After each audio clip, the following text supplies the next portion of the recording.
Primero, hablemos de boleta única. Sí. ¿Qué fue lo que se aprobó y por qué es importante? Lo que se aprobó es la simplificación de la boleta con la que el elector se va a tener que enfrentar el día de la elección en las categorías presidente, vicepresidente, diputado y senador, que son las categorías nacionales, ¿no? Y allí lo que nosotros venimos proponiendo hace bastante tiempo, desde diferentes bloques políticos, es la posibilidad de que se adopte un sistema más simple, que es la boleta única papel. En algún momento en el año 16 aprobamos y obtuvimos una media sanción con un sistema que sistematizaba la misma boleta. ¿Cómo funcionaría? El elector va a la mesa, el presidente de mesa le otorga la boleta donde están todos los partidos políticos, se puede refrendar por parte de los fiscales que estén en la mesa, entra el elector con la lapicera y esa boleta al cuarto oscuro y señala con una cruz quién quiere que sea su presidente, quién quiere que sean sus diputados y quiénes quiere que sean sus senadores en el caso de elegirse senadores. Esto es lo que aprobamos. ¿Qué evita la boleta? Bueno, eliminamos lo que se denomina la boleta partidaria, que es la que tenemos hasta ahora.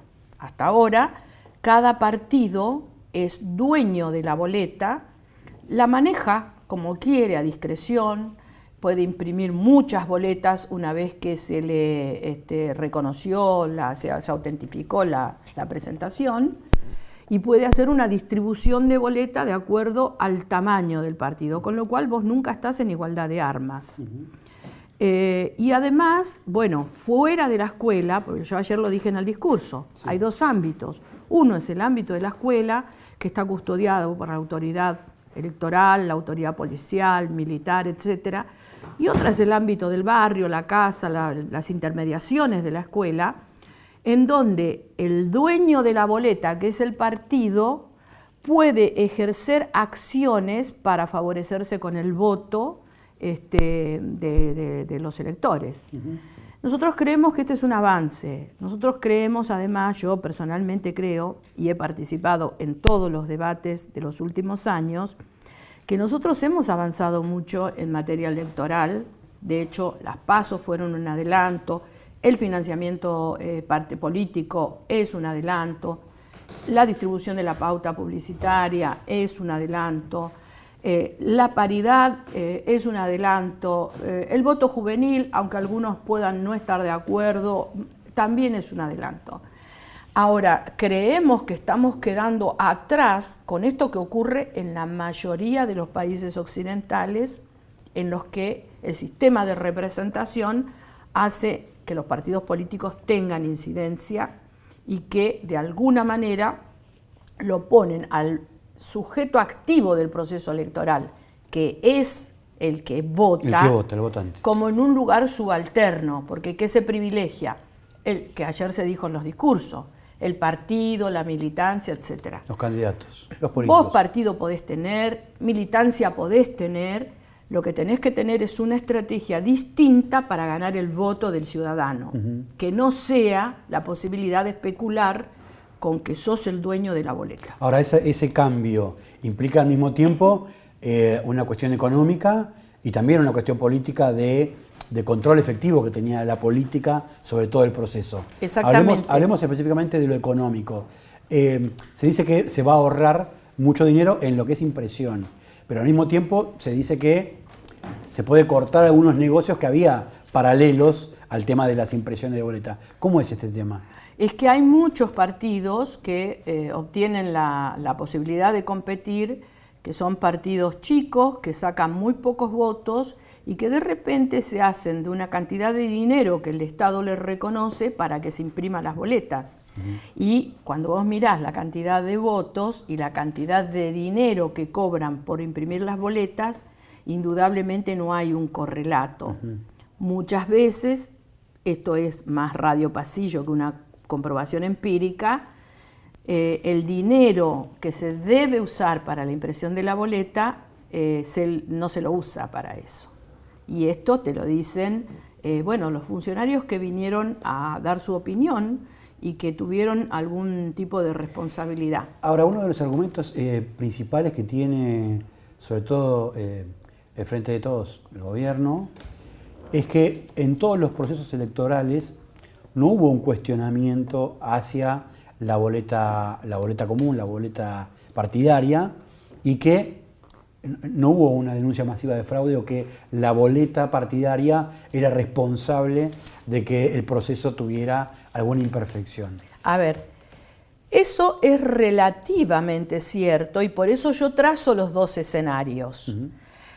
No se puede desconocer que desde hace muchos años, 2007, la Cámara Electoral viene en sucesivos pronunciamientos y en alguna acordada planteando el escándalo de lo que sucede afuera, que habitualmente lo toman los medios de prensa. O sea, el canje por mercadería, el traslado de votantes de manera inhumana, la quita del documento, etcétera. Son todas escenas que la sociedad las conoce porque han ocurrido. Entonces, es cierto relativamente lo que se dice. Por eso yo dije, hay dos momentos. Uno que está custodiado por la legislación, por el proceso electoral en sí, por las Fuerzas Armadas, etcétera, que es lo que acaece en la escuela, Exacto. en donde si vos tenés algún tipo de maniobra, vos ahí, con la legislación como fiscal, la podés denunciar. Y otra cosa es lo que pasa afuera de la escuela, digamos, en los alrededores del establecimiento electoral, en los propios barrios. Y este es un dato de la realidad que no se puede desconocer, que probablemente no haya compuesto en una causa penal y una declaración de fraude electoral. Es totalmente real eso, pero eso no significa que no sea parte de la realidad. Ahora la oposición que tuvo el Frente de Todos, otro de los argumentos es que no se van a nombrar a todos los candidatos en la boleta y que eso sería como una desventaja del nuevo sistema. Es decir, que de todos los candidatos que van a ir a elecciones se van a ver una porción. Porque una no parte. se elimina la lista sábana. Vos para eliminar la lista sábana lo que tenés que hacer es crear un sistema de circunscripciones. No existe otra manera. Entonces ahí sí el elector va a tener en su circunscripción a su candidato a diputado. Esto es otro paso que deberíamos dar. Esto debería ser el siguiente paso. Pero todavía no lo hemos dado. Estamos en esta otra discusión. Que el del partido de Moreno vote a los diputados por Moreno. Exactamente. A ver, se arman circunscripciones, claro, como acontece con Estados Unidos. Estados por ejemplo, Unidos, es una elección exacto, a la que en la que yo he participado como observadora en reiteradas oportunidades. Vos ahí tenés mucha fortaleza en tu banca, exacto, porque vos tenés que ir a ganarte en tu circunscripción el voto. Claro. ¿Entendés? Claro. Entonces, ¿esto es posible? Sí es posible. Argentina ya lo hizo. Fue cuando el socialismo hizo ingresar a Palacios como representante de la circunscripción de La Boca. O sea que es absolutamente posible y le daría la posibilidad a una representación auténtica.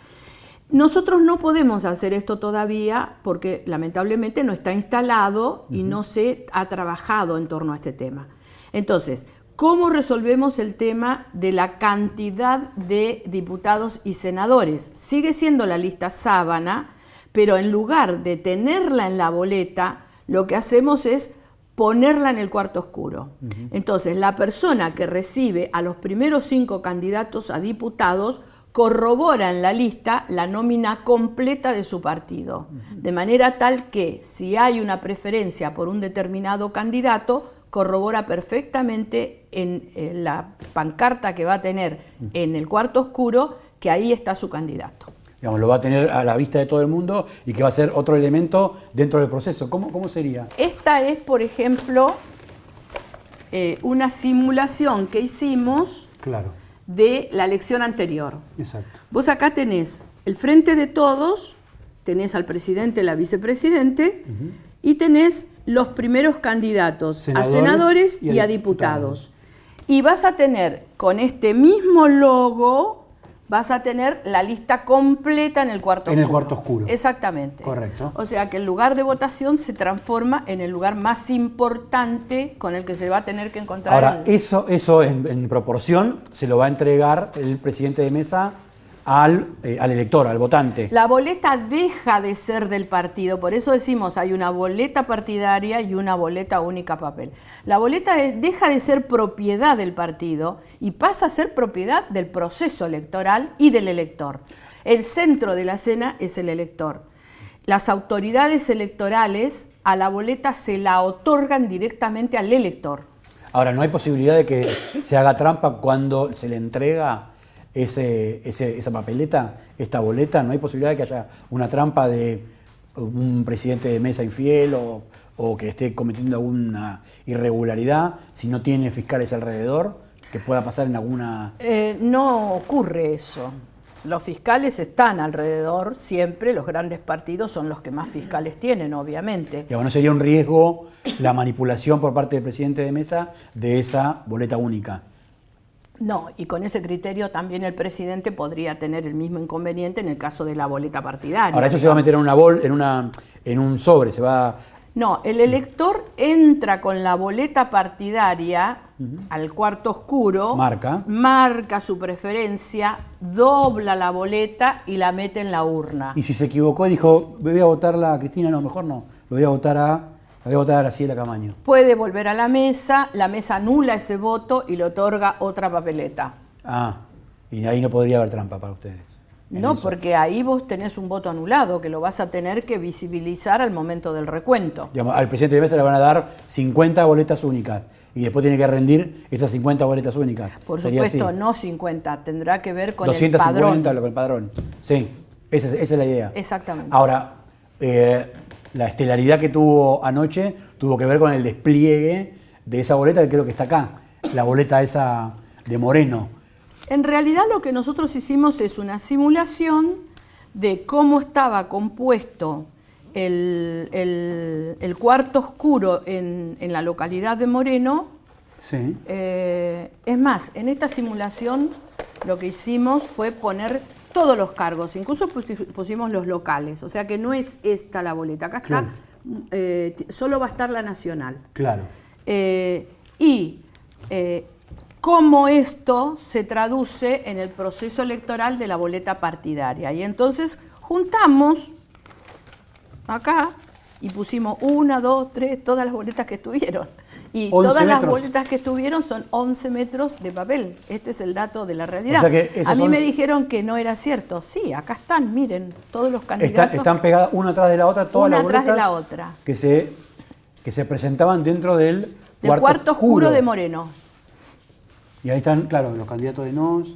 Ah, claro, estas son todas las boletas que estuvieron en las PASO.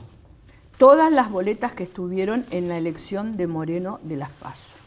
Ahora, entre comillas, este negocio, cuando se termine, ¿qué va a implicar en términos políticos? Porque hay una mirada económica, pero también va a haber... Sí, hay algunos dirigentes y diputados que plantean el tema de los partidos, ¿no? Sí. Como herramienta constitucional del proceso electoral.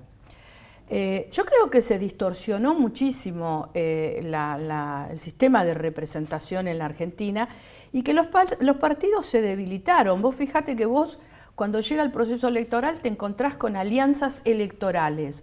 No te encontrás con alianzas programáticas, con alianzas ideológicas, no te encontrás con el tipo de alianza que te garantiza la gobernabilidad. Entonces, no seamos hipócritas. La realidad es que nosotros tenemos que cambiar la manera de concebir los partidos políticos y darles a los partidos políticos un dinamismo que nos permita una fidelidad con nuestro electorado vinculada a, digamos, las cuestiones que hacen a pensar un país con oportunidades, con desarrollo, etcétera. Y no con las meras cuestiones coyunturales. ¿Qué es lo que nos está ocurriendo? Nosotros tenemos un problema serio hace ya bastante tiempo, uno dice 10, 15 años, porque también tenemos un sistema electoral que se compone a partir de estas alianzas coyunturales que después no se pueden expresar en los hechos. Y a las pruebas me remito, lo que pasa actualmente con el gobierno, lo que pasó con el gobierno anterior, aun cuando tuvieron mejores y más buenos modales para expresar sus diferencias, pero claramente cuando después de firmar la alianza electoral Cambiemos, algunos dirigentes del Partido Radical hablaron de coalición y el candidato a presidente después de las PASO dijo acá no hay una coalición, bueno, indudablemente ahí estuvieron frente a un problema que quizás la sabiduría política de algunos dirigentes lo supo atemperar. Y antes también tuviste el mismo problema cuando se arma la alianza de De la Rúa con Chacho Álvarez, etc. O sea, son alianzas que se arman para ganar una elección.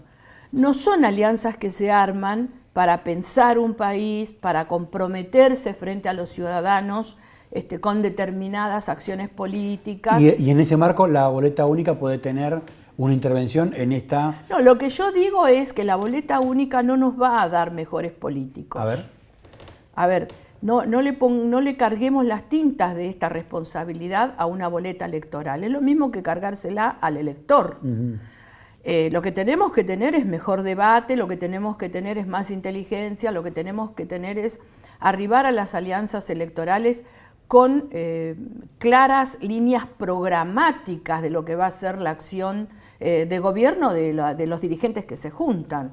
Vos fíjate que vos tuviste la última alianza fue de un día para el otro, anunciada por un tuit, chau, se armó la alianza. Bueno, así estamos. Tenemos un problema muy serio por los conflictos internos que tiene la alianza que nos gobierna actualmente. Sobre ese punto vamos a hablar en un ratito, pero hablaba de la mejora de los debates y hubo un episodio que trascendió públicamente con una declaración de una diputada muy importante de la bancada de Frente de Todos con una palabra un poco fuerte que trascendió. ¿Qué reflexión le merece lo que dijo? Un diálogo privado, no fue un diálogo público. La diputada no dijo eso públicamente. Lo dijo en un diálogo privado, que haya habido un micrófono. Bueno, a mí no me asombra, la verdad no me asombra, porque no es fácil compartir un ámbito masculino, aun cuando tengamos paridad. ¿Se siente eso? Tampoco soy muy objetiva con lo que te estoy diciendo, porque yo tengo mucho aprecio por Cecilia. Está bien. Pero bueno, una frase fuerte, ¿no? Cuando hay un micrófono también les puede pasar a ustedes. A nosotros, sí, a todo el mundo, Ahora, hablando ya y pasando a otro tema, me interesaba compartir con vos tu experiencia propia, ¿no? Creo que en 1989 fue la primera vez que fuiste diputada, ¿no es cierto? Sí. 1989, 2022, son mundos completamente distintos en términos reales, en términos políticos, en términos sociales. ¿Qué extrañás de esa época y qué se mejoró en esta época? A ver, es muy difícil estar en ese momento y estar en este momento. Ajá. A mí me cuesta mucho trabajo, porque yo tengo que... estoy en un constante interpelación hacia mi propia persona, porque tengo que comprender la sociedad de hoy. Es una sociedad totalmente distinta. Y muchas veces temo equivocarme. Muchas veces cuando veo algunas cosas que suceden, no me quiero quedar aferrada a quien yo soy con la estructura que tengo, sino que quiero tratar de interpretar por qué la sociedad está transcurriendo por esos lugares. Es un mundo distinto. La realidad es que nosotros vivimos en un mundo distinto hace aproximadamente 20 años, cuando irrumpe la tecnología, la comunicación, cuando pueden pasar este tipo de cosas tales como, por ejemplo, que una conversación privada de repente se vuelve viral y todo el mundo opina, en fin, todo lo que nos pasa. Yo creo que el tema de la comunicación, que se ha horizontalizado, y ha empoderado al ciudadano. Hoy nosotros tenemos un ciudadano altamente politizado, a pesar del desprecio que el ciudadano pueda sentir por el político. Y lo tenemos altamente politizado por la cantidad de información que consume el ciudadano, a veces verídica, a veces tergiversada, a veces amañada y a veces lo que se denomina la fake news. Y todo esto lo tiene que elaborar una persona, bueno, que tiene vicisitudes económicas, laborales, sociales, familiares, etcétera. Es una carga muy fuerte. Bueno, en este mundo es en el que hay que desarrollar la acción política. Es todo un desafío. Yo muchas veces me planteo si puedo seguir o no puedo seguir, porque es un desafío muy grande. Ahora, comparado sistemas políticos, partidos políticos, dirigentes políticos, ¿qué ves que se mantiene y qué ves que ha cambiado? Sobre todo en el accionar, uno puede decir, no sé, estaban más capacitados, habían leído más libros, Sí, conocían más las cierto. leyes. No, sí. El Congreso sí tenía un nivel de excelencia grande, porque la verdad es que no había mucha representación popular. Había muchos profesionales, entonces la discusión de las normas, el debate tenía otro formato totalmente diferente.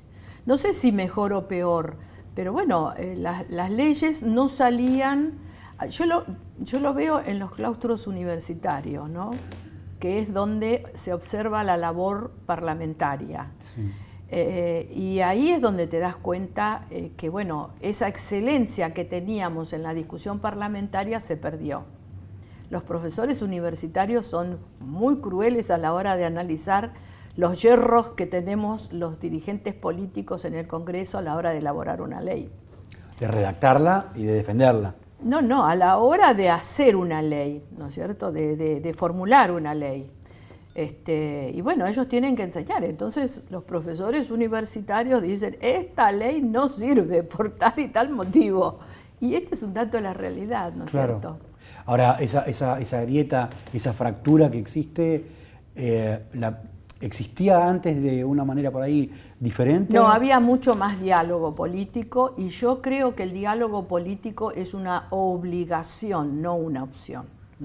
Porque nosotros no podemos vivir en un país quebrado sin darle respuestas a la ciudadanía por la falta de diálogo político.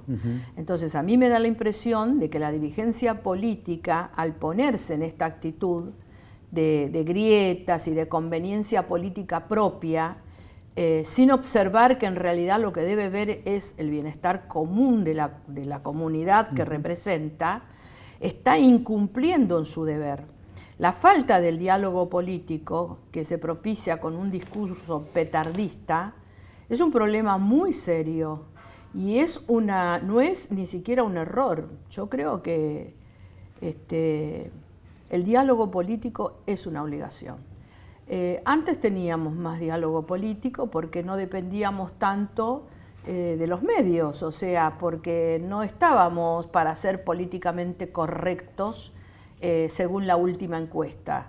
No existía esa metodología de funcionamiento. Entonces era al leal saber y entender. Las estructuras partidarias fortalecidas, entonces los temas probablemente se trataran a nivel partidario, y luego las posiciones, bueno, a veces estabas en contra, y cuando estabas en contra, a mí me tocó, a los 2 años de estar acá como diputada, estar en contra de la delimitación que había hecho Carlos Menem con la famosa poligonal en los límites entre Argentina y Chile. Y te puedo asegurar que era un suplicio, porque era como estar vulnerando la pertenencia a tu partido político.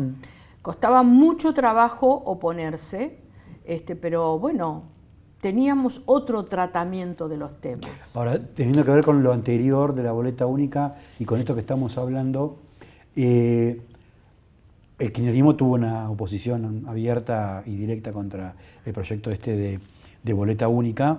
Ahora se aprobó, se logró aprobar y ahora va al Senado, ¿no? Y tal vez el equilibrio de fuerzas se invierta en el Senado y haya por ahí más voluntades de estar en contra de la boleta única que a favor. ¿Qué perspectiva tenés sobre lo que va a pasar en el Senado? ¿Puede no aprobarse? ¿Y qué pasa si no se aprueba? Si vos mirás la actitud de algunos senadores en el pasado, que sostuvieron con su firma proyectos de boleta única, diríamos que podemos llegar a tener el éxito de convertirlo en ley. Hay que ver cómo se modifican esas conductas en el presente, porque también es cierto que en la sesión del día de ayer hubieron diputados que votaron en contra y que en el 2016 votaron a favor de la boleta única electrónica. Esto, bueno, forma parte de lo que se tiene que estar observando en el Senado. ¿Pero crees que se va a aprobar o crees que está en No riesgo lo de sé, que no porque se apruebe? depende de las conductas individuales. Si tenés la capacidad de sostener tu pensamiento más allá de lo que diga las autoridades o quien conduce la fuerza política, bueno, te mantenés en tu pensamiento, creo que la podemos sacar. Hay que mirarlo. Del 100%, ¿qué porcentaje tiene de que se apruebe y qué porcentaje no? No lo sé porque yo no he dialogado. Yo lo que hice fue observar quiénes son los senadores que sostuvieron la boleta única en el Hablemos de nombres pasado. propios, pero ¿qué provincias, por ejemplo, pueden tener, digamos, una mirada que si se cambia sería un cambio? Si no aprueban o si no apoyan, sería un cambio con respecto... Sí, no, prefiero que ustedes también lo vean, porque de la investigación de ustedes también va a saltar claramente quiénes hay que estar mirando. Perfecto, perfecto. ¿Y la posibilidad de que sea vetada por el presidente si se aprueba? Yo creo que es de muy mal gusto porque la materia electoral es una materia en la que la Constitución le ha dado la potestad únicamente al Poder Legislativo. Vos fíjate que el presidente puede legislar en torno a algunas materias y en otras no. En materia penal y en materia electoral, el presidente no tiene la atribución de la legislación. Es cierto que la Constitución no dice nada respecto al veto, pero el presidente es un abogado, el presidente es un profesor universitario. Cuando vuelva a su vida normal tendrá que explicar por qué una materia que le está vedada como presidente para emitir la legislación, él considera que sí está habilitado para el veto.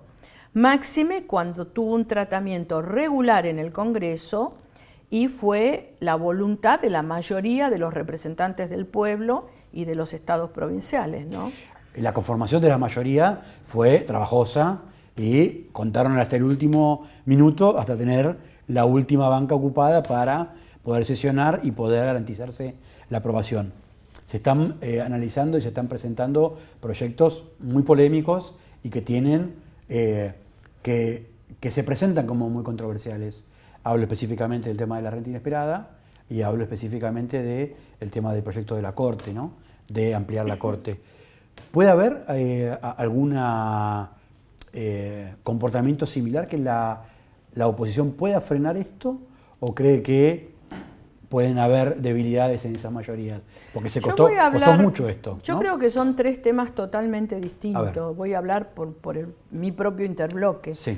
Nosotros en renta inesperada todavía no tenemos una decisión discutida, la vamos a tener. Nosotros decidimos ser un interbloque y estamos haciendo todo lo posible por sostener una decisión única.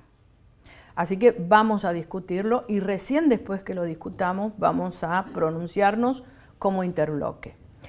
Hagamos un punto ahí. Pero pueden haber diferencias. Algunos pueden estar con una opinión y otros con otra. Sí, desde ya. En todos los temas siempre tenemos decisiones distintas y nos ponemos de acuerdo. ¿Ese ponerse de acuerdo implicaría una sola decisión o libertad de acción? No, no. Yo creo que tenemos que tratar de lograr una sola decisión. Sea a favor o en contra. Exactamente. Pero pueden ser cualquiera de las dos. Lo tenemos que discutir. Nosotros todavía no lo abordamos al tema. Lo planteo porque Juntos por el Cambio ya expresó, digamos, de manera más o menos pública y cuando uno habla con los dirigentes que conducen... Pero nosotros no somos Juntos por el Cambio. Por eso digo, ahí sería... Y tenemos diferencias. Con lo cual digo, no nos pongan siempre en la misma bolsa, no somos Juntos por el Cambio. Ellos también tienen sus propias cuestiones internas que tienen que resolver y a veces cortan por lo sano, digamos, ¿no? ¿Qué significa? Y nos oponemos y con eso ya lo resuelven. Nosotros creemos que, bueno, las cosas hay que meditarlas, hay que estudiarlas, hay que investigarlas y después recién tomar una decisión.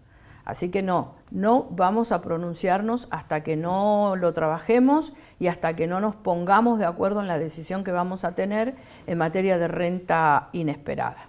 Hablando en del el tema corte. de la Corte, la verdad es que creer que la Corte puede tener un representante por provincia es no entender lo que quisieron hacer nuestros constituyentes en 1853, cuando generaron dos ámbitos de justicia, uno federal y otro provincial.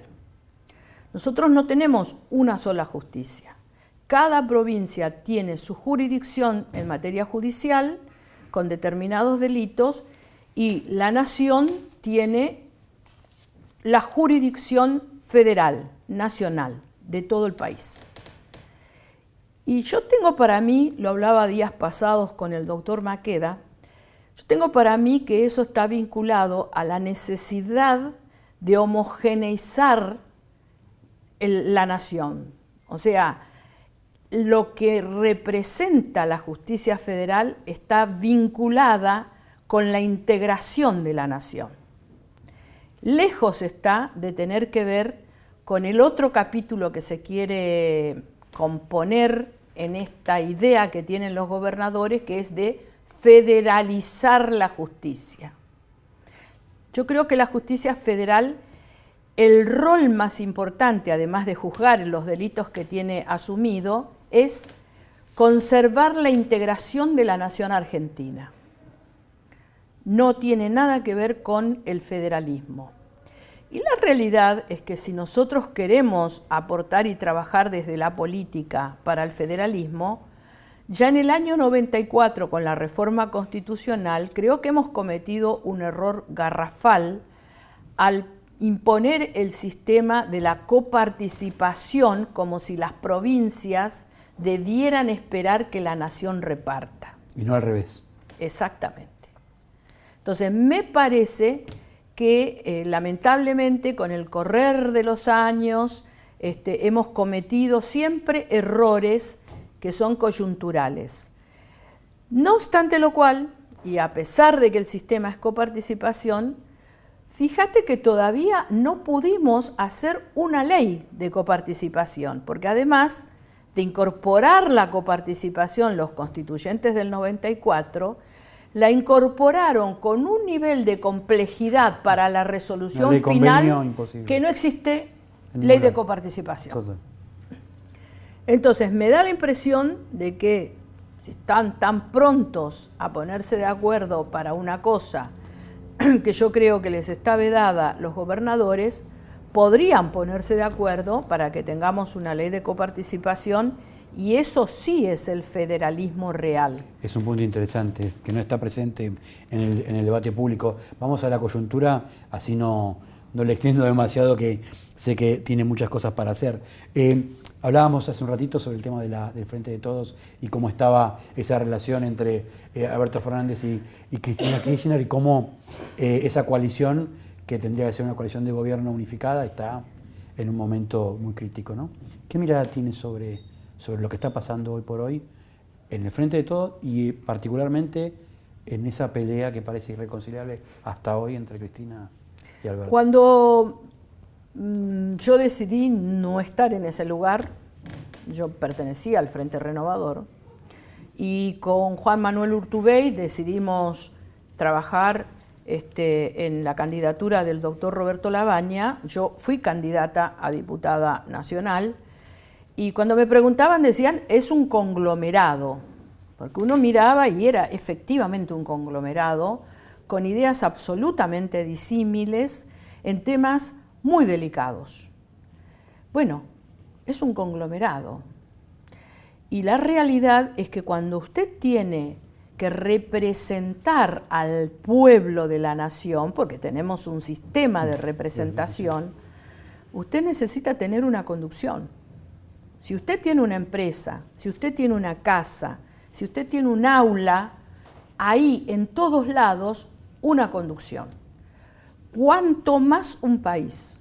Entonces, este conglomerado que se armó con una conducción de la administración del país, con alguien que tenía delegada la conducción, nunca va a poder tener éxito, porque el dato sobresaliente es la convivencia entre los diferentes actores. Bueno, lamentablemente, además, el gobierno ha tenido la tragedia de una pandemia que para mí no es un dato menor, ¿eh? Yo cuando analizo las pandemias en la historia y advierto los cambios sustanciales que se produjeron en la sociedad, advierto que no es un detalle.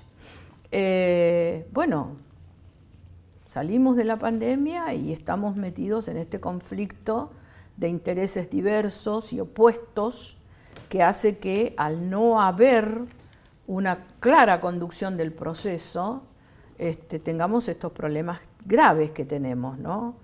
No puede haber un debate interno de la fuerza que gobierna en cada tema que se presenta. No puede haber un debate interno. Ahora la responsabilidad mayor la asigna a este estado de situación, ¿no? ¿Al presidente o a Cristina Kirchner? ¿De qué la No, la responsabilidad es de todos. No. Vos fijate lo que pasó con la deuda, con el tema de la deuda externa y eso fue, digamos, como la visualización más trágica del conflicto que tienen. Y bueno, por eso no pudieron después arreglar nada y se generó todo este conflicto, ¿no es cierto? Ahora, cuando uno habla con dirigentes de la oposición, ya me dijo que ustedes son una cosa y que Juntos por el Cambio son otra. Pero digo, en general hay como una idea compartida de que es un gobierno que está en un nivel de descomposición creciente y que la posibilidad de que en el 2023 este conglomerado pierda las elecciones es una posibilidad muy alta. Para una dirigente como usted que conoce bien el peronismo desde adentro, ¿esto es un hecho? ¿El peronismo le va a encontrar o le puede encontrar alguna lógica de resolución de estos conflictos o esto es algo ya terminado y no hay posibilidad de que se recomponga dentro del peronismo esta fractura? No lo sé. Yo lo que sí sé es que Argentina está frente a una gran oportunidad. El precio de los commodities para un país como el nuestro, que vive de los commodities, es un tema que genera una enorme expectativa. El tema es que esa expectativa está en determinados sectores de la sociedad, porque vos tenés un nivel de pauperización social enorme. No se puede convivir durante tanto tiempo con un nivel tan alto de pobreza, de desempleo, de trabajo no registrado y bueno, todas las calamidades que afectan a la sociedad. Si vos tenés además de eso un gobierno que no puede decidir un norte, tenés la oportunidad, pero es como que es la manzana que está, viste, en el árbol y la zorra que no llega, lamentablemente. Sí. No sé lo que va a pasar el próximo año. Yo guardo siempre en un rincón de mi corazón el optimismo de ver a mi país, que es un país tan rico, tan grande, con tanta posibilidad y oportunidad si tuviéramos una dirigencia política inteligente, que tuviera una mirada estratégica, que se animara al diálogo.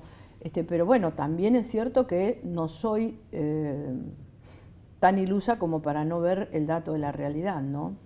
No sé lo que va a pasar con el peronismo, no tengo idea, o con el gobierno, pero ahí están las oportunidades, lo ves en los precios internacionales y en lo que tenemos.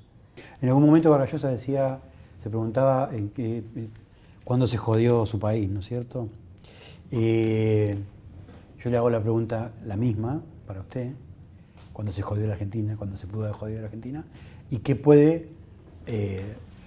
cuál puede ser el motivo de unión o que pueda salir de este... Sí, Vargallosa piensa eso desde una ideología, y entonces lo ubica directamente en un gobierno popular.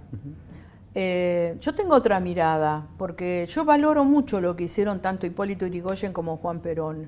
Generaron un marco de oportunidades y de inclusión social muy grande. En el caso de Hipólito Yrigoyen, a los comerciantes, profesionales, esa sociedad que deambulaba por una Argentina en donde la riqueza estaba en otro lado, ¿no?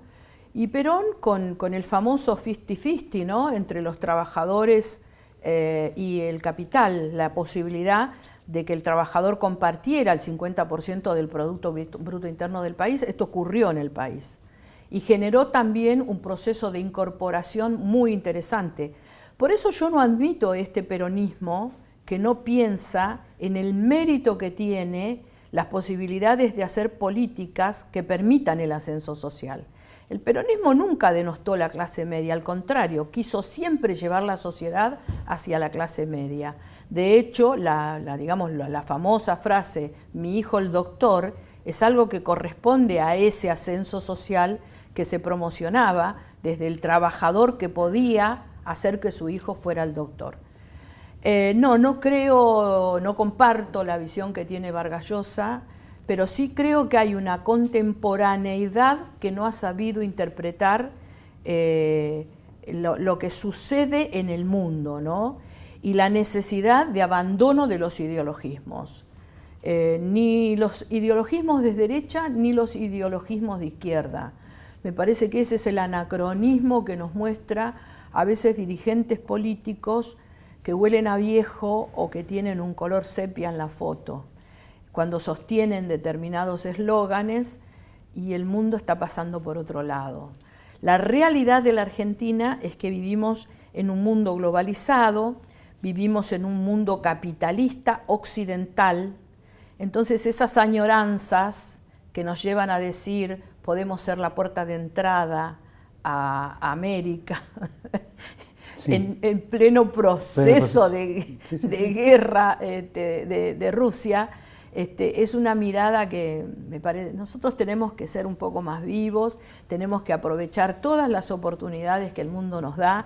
El mundo demanda lo que nosotros tenemos y nosotros tenemos que tener la inteligencia no solamente de proveer, sino que tenemos que tener la inteligencia de proveer con valor agregado, porque lo que le va a dar bienestar a nuestra sociedad es el valor agregado. Ahora, si yo le pregunto a Graciela Camaño, ¿dónde pone su ficha o quién cree que es el sector político y el dirigente político que puede encarnar este desafío? No lo tengo. ¿No lo tiene? No, hoy no.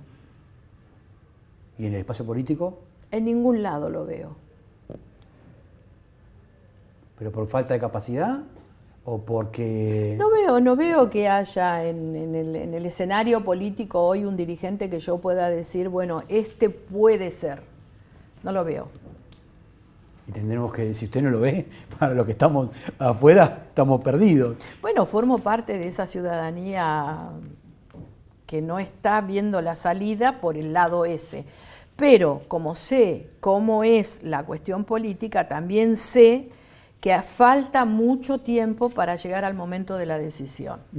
Y que hay que ir mirando cómo es el comportamiento de las diferentes fuerzas políticas, porque, ¿no? Pienso, ¿no?, en un dirigente como Larreta que dice que tienen que estar adentro de una propuesta electoral dirigentes peronistas importantes, entre comillas serios, que si bien no estén en un tiempo electoral juntos, pero sí que tengan que estar juntos en un proyecto de país. Es que yo creo que ese es el problema. El problema serio que tenemos en la Argentina es que ustedes, los periodistas, son muy exigentes y ustedes necesitan, para informar, tener nombres propios. La política y la solución de la Argentina se construye con ideas, no se construye con nombres y eslóganes. Nosotros no podemos decir que esto se tenía que formar con este, con aquel y con el de más allá, si no decimos, por ejemplo, primero, ¿qué vamos a hacer con la logística? Nosotros somos un país que tiene lo que el mundo pide, pero no tenemos logística. ¿Qué vamos a hacer con las vías férreas de este país? ¿Qué vamos a hacer con determinada explotación?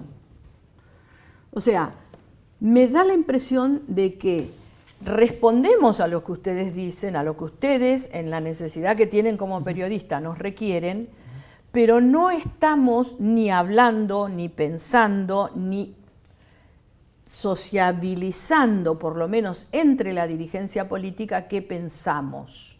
A mí no me sirve que me pregunten, fulano dijo esto, porque yo siempre digo, el diálogo político no es la televisión o el discurso. El diálogo político es una cosa mucho más profunda, que demanda tiempo. La rosca también. Y que, sí, viste, yo tengo la tacita de la rosca, la rosca de Emilio Monzó. Exacto. No, yo creo que ese es un tema que es fundamental. Yo necesito saber qué piensan con determinadas cuestiones, ¿no? Determinadas cuestiones que no son coyuntura, que son las cosas importantes. ¿Qué pensamos del narcotráfico? ¿Cómo lo combatimos? Ese es un tema sumamente importante en la sociedad, porque de alguna manera se está gestando el germen del mal ya avanzado. Total. Y la realidad es que cuando uno ve los títulos que ponen los distintos dirigentes, a mí no me alcanza.